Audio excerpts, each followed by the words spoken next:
Hi guys, welcome back to my channel. My name is Sarah and this is B.fleye Beauty, and today we're going to talk about beauty trends for the new year, for 2024. Oh, is this, I never can tell if I'm at an angle or not. Like when I look at my camera, it's barely holding on, so sorry. Okay, so I'm going to do this for decor as well, and as you know, they kind of overlap. When we're talking about trends, we're not talking about clean out your whole closet, redo your whole home. This is what I don't remember who I was watching on YouTube, but they talked about, like, this is just what people are interested in. And when people are interested in it, it gets looked up more, it gets researched more, and then there's data to show that people are liking this, and it just becomes a snowball. You can see it in art, you can see it in movies. Like I said, it overlaps clothing, beauty, makeup, interior design. So it's not like get rid of everything you already own, but it's like, what can you bring into your home that's everybody's talking about already?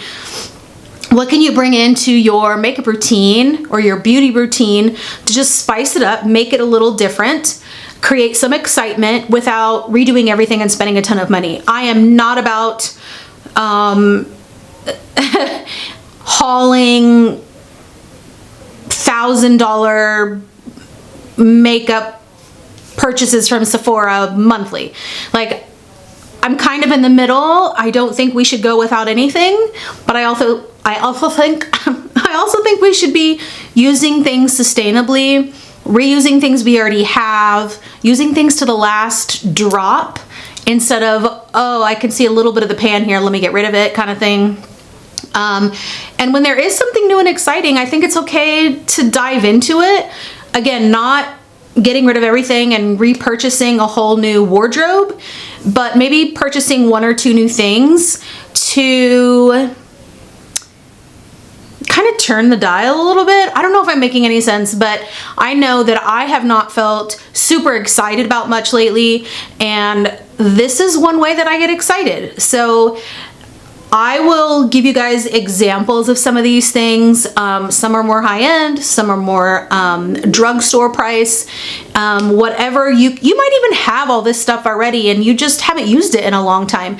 I am not telling you to go out and buy brand new things, but again, this is just to give you ideas to spice up your life. You know what I mean?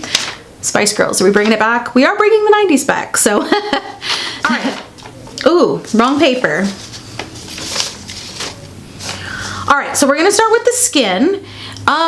Okay, we are going towards, well, okay, we've been in like this clean girl look, right? We went from 2016, mid to late 2010s being super glamorous, super technical, full glam, full contour, tons of color, to like the whole opposite. More clean skin, more natural skin, more glowy skin, seeing some of the imperfections, things that looked a little bit more lived in. We're staying in that realm for skin. Like, I think I've watched a lot of videos, I've been looking at a lot of product out there, not like I'm buying a lot of it, which is why you don't see like a lot of those videos from me, because I'm just trying not to spend a ton of money on nothing. However, I do see things, even if I'm not buying them. And along with a lot of other YouTubers that are very much entrenched in this stuff, we are seeing kind of the same thing, which is a lot more variety of concealer and lighter weight foundation. So maybe using concealer as foundation, spot treating things instead of doing a full face, lighter finish foundations when you're gonna do a full foundation. So we're still seeing that lighter touch, but instead of like glass skin, instead of super glowy, shiny skin, we're seeing, I know, more of a matte. But we're not talking like super matte like 2016, 2017, 2018, where we're baking the powder. It's more of a velvety, light touch matte, where we're still seeing the shine in some areas, but we're mattifying the others. And I think a really great way to do that, let me blow this off. So I have the Kosas Cloud Set in Airy. Now this broke immediately, and I have another one in my actual makeup kit. This is a very, I've already hit pan, very light touch powder. I use a big fluffy brush to dust this under my eyes to set my concealer. It is so light touch, like you feel like you have nothing on. Now I am 42 and a half, and I will say that unless I put setting spray on, it does close up look a little powdery, and I'm barely touching it, but that is because of my skin and the wrinkles under my skin. This is actually a very light touch powder. And I also think that it does depend on how you apply. So you could apply this powder with like a true powder puff, like makeup artists used to use, and I use in my kit as well. And you mesh the powder in, and then you tap it off, and then you slowly just like roll it under the eye. Really beautiful. If you want an even more matte look, less of a light touch, I will stand by this forever. And this is the Coty Airspun powder. It will last you a lifetime. I actually like to set underneath the cheekbone to create more of a contour look without using more product, if that makes sense. So that's the other powder I'd recommend if you really want a true matte look. So that's the skin. I'm gonna touch on brows, and I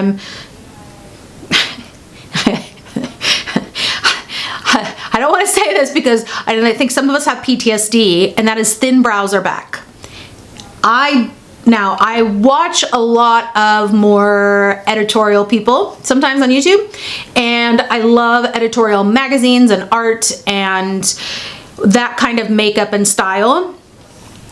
And so I don't know that it's gonna go that extreme where we're seeing the more couture stuff, where it's a true thin, like, one line brow. I don't think we're really going back to that in a day-to-day life. I do think it's going to be more of your brows but better, which I've been doing because I mean I love a big fluffy brow, but if you can see, this is like my I do not even pluck or anything, and I probably should.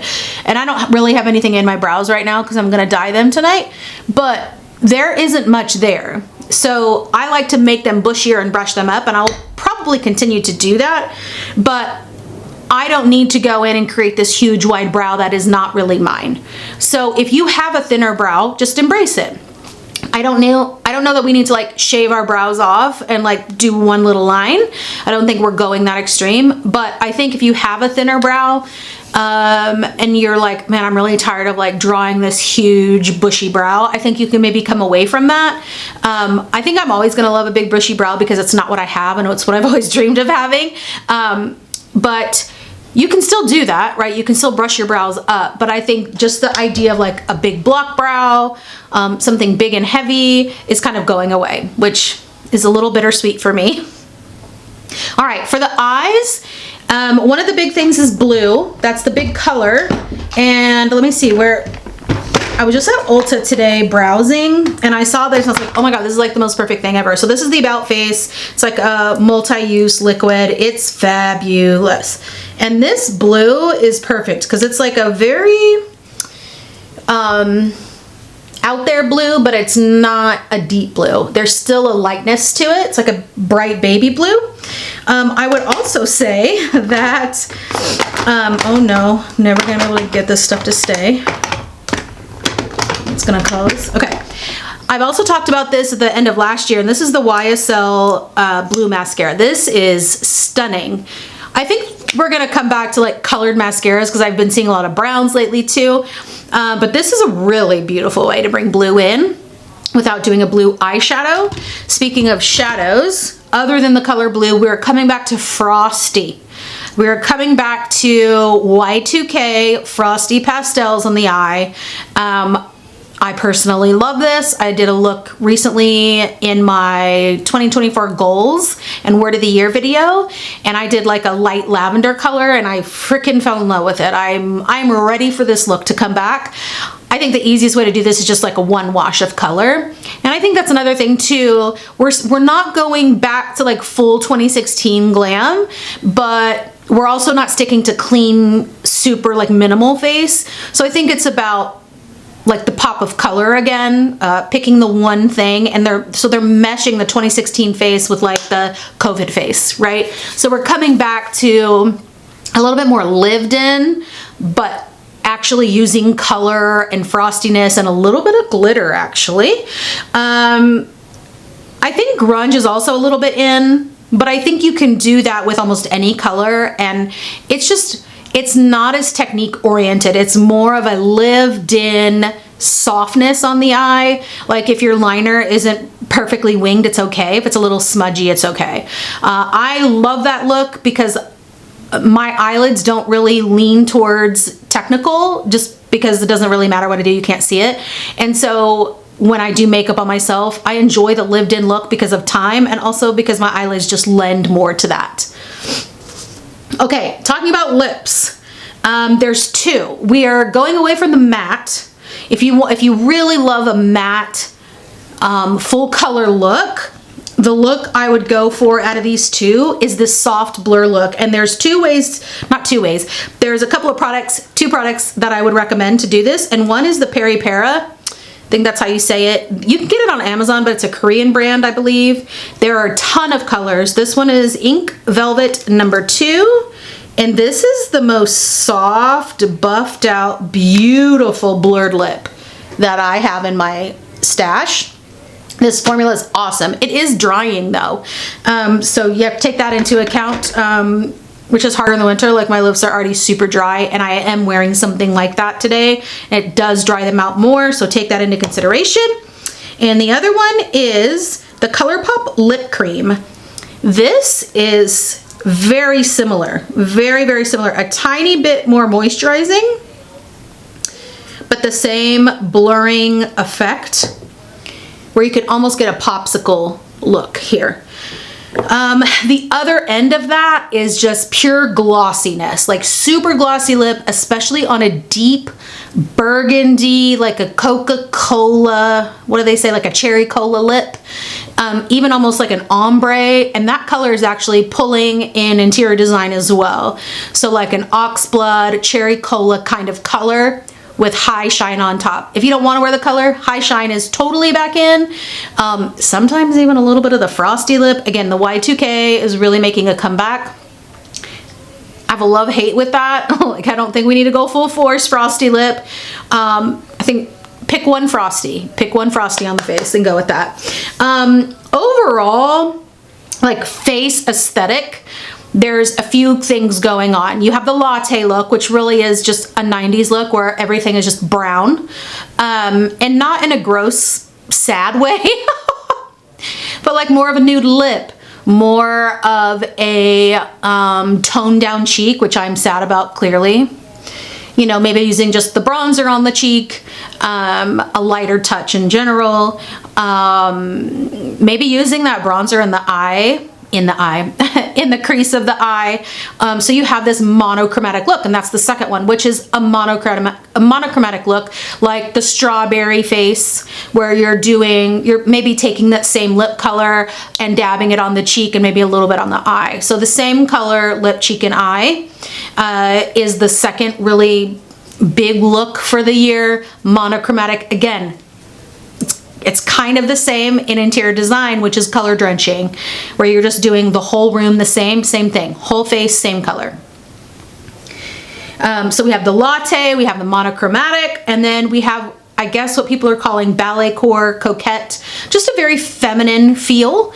And again, same thing in interior design. We're talking bows in the hair. We're talking a doll-like light colored blush. Again, not what I have going on here, but maybe a very light peach, a very light pink, maybe a very light liquid liner and some big lashes, a more doll feminine look.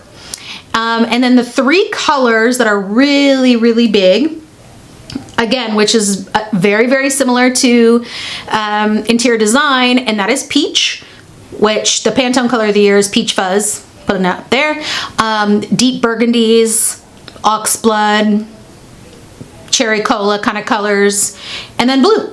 So let me know if any of these are like, ooh, no, Sarah, I would freaking never. Or if you're really, really excited about one of these. Again, I think I'm really excited about the frosty eye. I do blue all the time on the eyes, but I will say that the mascara colors I'm very excited about. I might even like dip into a brown mascara. Who am I? I don't know.